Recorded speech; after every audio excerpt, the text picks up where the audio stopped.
Praise the Lord. Good morning. கர்த்தர் நல்லவர், அவர் கிருபை என்றும் உள்ளது. அப்போஸ்தலர் 5ஆம் அதிகாரம் 20ஆம் வசனம். நீங்கள் போய் தேவாலயத்திலே நின்று இந்த ஜீவ வார்த்தைகள் எல்லாவற்றையும் ஜனங்களுக்கு சொல்லுங்கள் என்றான். அப்போஸ்தலர் 5ஆம் அதிகாரம் 20ஆம் வசனம். எருசலேமில் அப்போஸ்தலருடைய கைகளினாலே அநேக அடையாளங்களும் அற்புதங்களும் செய்யப்பட்டது. ஜனங்கள் அவர்களை மேன்மைப்படுத்தினார்கள். திரளான புருஷர்களும் ஸ்திரீகளும் விசுவாசம் உள்ளவர்களாகி கர்த்தரிடமாக அதிகமாய் சேர்க்கப்பட்டார்கள். அப்பொழுது பிரதான ஆசாரியனும் அவனோடே கூட இருந்த சதுசேய சமயத்தார் அனைவரும் எழும்பி பொறாமையினால் நிறைந்து அப்போஸ்தலர்களை பிடித்து பொதுவான சிறைச்சாலையிலே வைத்தார்கள். கர்த்தருடைய தூதன் ராத்திரியிலே சிறைச்சாலையின் கதவுகளை திறந்து அவர்களை வெளியே கொண்டு வந்து, நீங்கள் போய் தேவாலயத்திலே நின்று இந்த ஜீவ வார்த்தைகள் எல்லாவற்றையும் ஜனங்களுக்கு சொல்லுங்கள் என்றான். அவர்கள் அதை கேட்டு அதிகாலமே தேவாலயத்தில் பிரவேசித்து போதகம் பண்ணினார்கள். கர்த்தரால் தெரிந்து கொள்ளப்பட்டு அவரால் அழைக்கப்பட்டு கர்த்தருடைய அபிஷேகத்தை பெற்றவர்கள் மேல் பொறாமைப்படுவார்கள். அதேபோல் கர்த்தரை மகிமைப்படுத்துகிறவர்கள் மேலும் பொறாமைப்படுவார்கள். மேலும் கர்த்தரால் ஆசீர்வதிக்கப்பட்டவர்கள் மேலும் பொறாமைப்படுவார்கள்.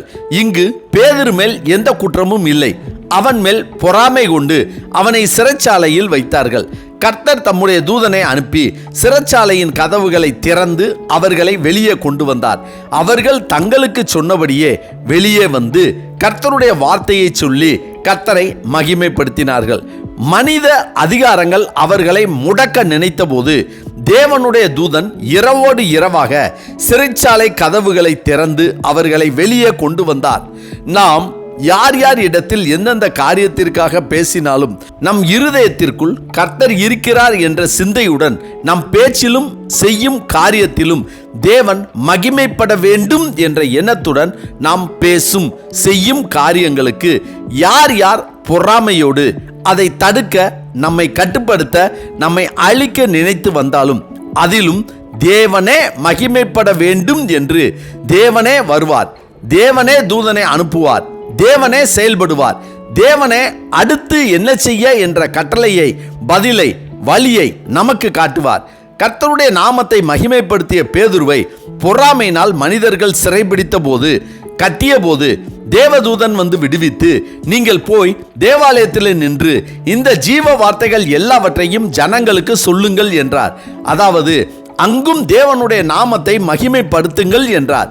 அதே போலத்தான் தேவனை மகிமைப்படுத்திய பவுலை பரிசேயர்களும் அனனியாவும் பொறாமையினால் வாயில் அடித்து கட்டி வைத்த போது விடுவித்த கர்த்தர், பவுலே திடன்கொள், நீ என்னை குறித்து எருசலேமிலே சாட்சி கொடுத்தது போல ரோமாவிலும் சாட்சி கொடுக்க வேண்டும் என்றார். நாம் கர்த்தருடைய நாமத்தை மகிமைப்படுத்த எந்த ஒரு தடைகளையும் தேவன் மாற்ற வல்லவர் என்பதை இது காட்டுகிறது. கர்த்தருக்கு பிரியமானவர்களே, கர்த்தருக்கு பயந்து அவருடைய நாமம் மகிமைப்படும்படியான செயல்களையும் காரியங்களையும் செய்து அவரையே மகிமைப்படுத்தும் நம்மை அநேகர் பொறாமையினால் நமக்கு வரவேண்டிய ஆசீர்வாதங்களையும் நமக்கு வரவேண்டிய மேன்மைகளையும் சிறைப்படுத்தி வைத்திருக்கலாம். நம்முடைய வளர்ச்சியையும் அடைத்து வைத்திருக்கலாம். இந்த சிறைப்படுத்தப்பட்ட அடைக்கப்பட்ட அனுபவத்தில் நாம் கர்த்தரை நோக்கி பார்த்தோமானால், அவரை மகிமைப்படுத்தினோமானால், கர்த்தர் நமக்கும் ஒரு தூதனை அனுப்புவார். நம்மால் விடுவிக்க முடியாத, வெளியே வர முடியாத அடைக்கப்பட்ட கதவுகளை திறந்து வெளியே கொண்டு வந்து அடுத்து நாம் செய்ய வேண்டிய காரியங்களை சொல்லிக் கொடுத்து ஆசீர்வாதத்தின் பாதையில் கரம் பிடித்து வழி நடத்துவார்.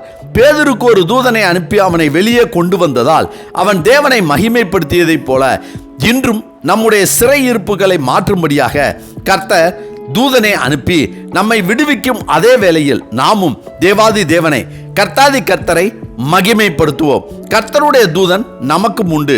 அடைக்கப்பட்ட எல்லா காரியத்திலிருந்தும் நம்மை வெளியே கொண்டு வருவார். அம்மேன். ஜெபிப்போமா.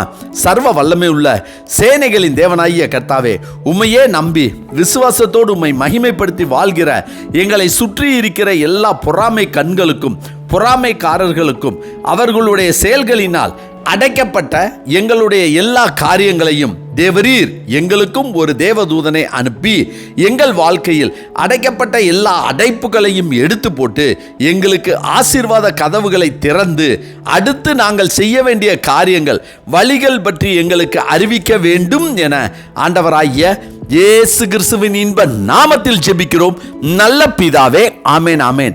கர்த்தர் நல்லவர், அவர் கிருபை இன்று முழுவதும் நம்மோடு கூட இருப்பதாக. ஆமென்.